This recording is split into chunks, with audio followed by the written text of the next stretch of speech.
Hi, welcome. If you're new here, my name is John and I'm a full-time engineer and I'm a part-time creator.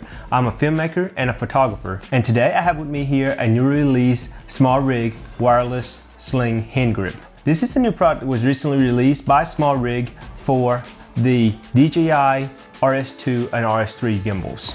Today I would like to do an unboxing video and talk about the first impression of this product. Then I will do an extensive testing for this product and we'll come back with a second video talking about the goods and the bad of it.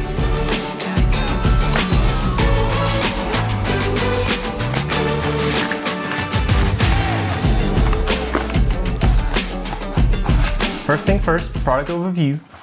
A wireless transmitter, charging cable, USB-C, very nice. Oh! And here's the handle.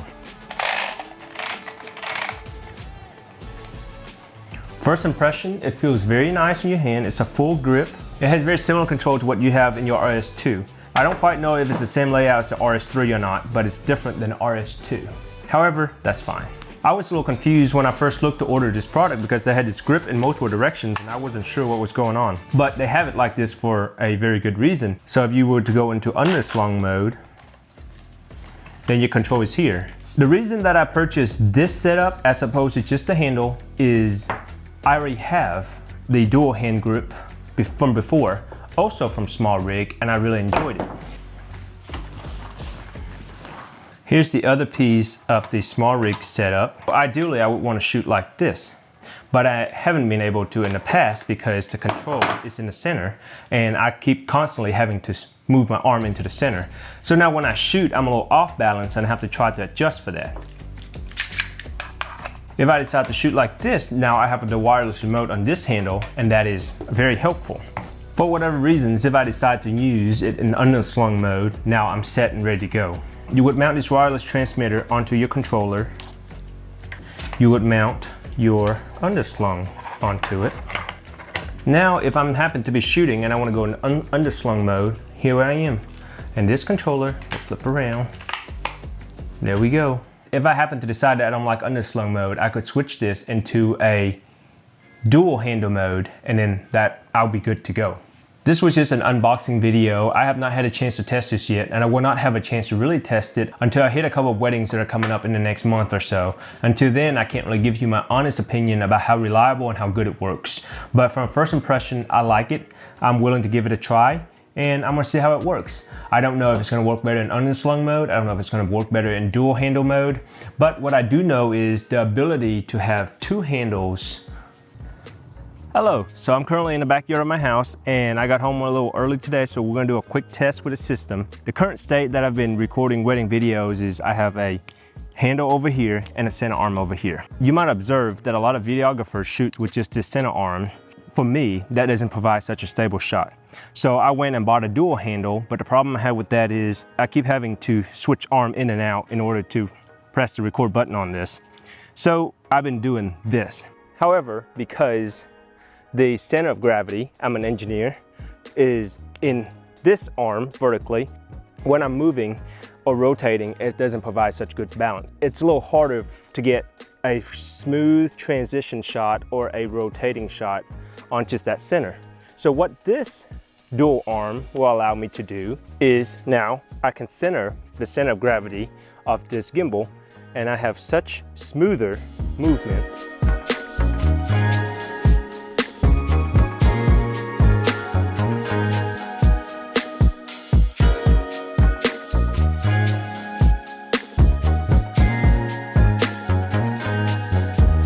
And that allows me to get a much more stable shot and much easier rotation on it. So that's a perk of why I purchased this system, and it's nice. One of the things I noticed that I'm missing right away is this little trigger that I have on here. I use this trigger all the time to recenter my camera, so when I'm moving and I'm ready to change, I recenter it, and I'm missing that. Now let's switch to the underslung mode. Currently, if I want to go into underslung mode, I press and hold the center button and I go under. When I'm trying to go into underslung mode, I'm holding this little handle right here, which is not ergonomics and it's not good and it doesn't create a smooth footage. Now if I want to go into underslung mode, watch this. Here I am. And this is much more comfortable to create a smooth footage. This is really good for walking shots. Imagine if the bride and groom is walking down this pathway, I could easily follow them. And it creates for much smoother footage.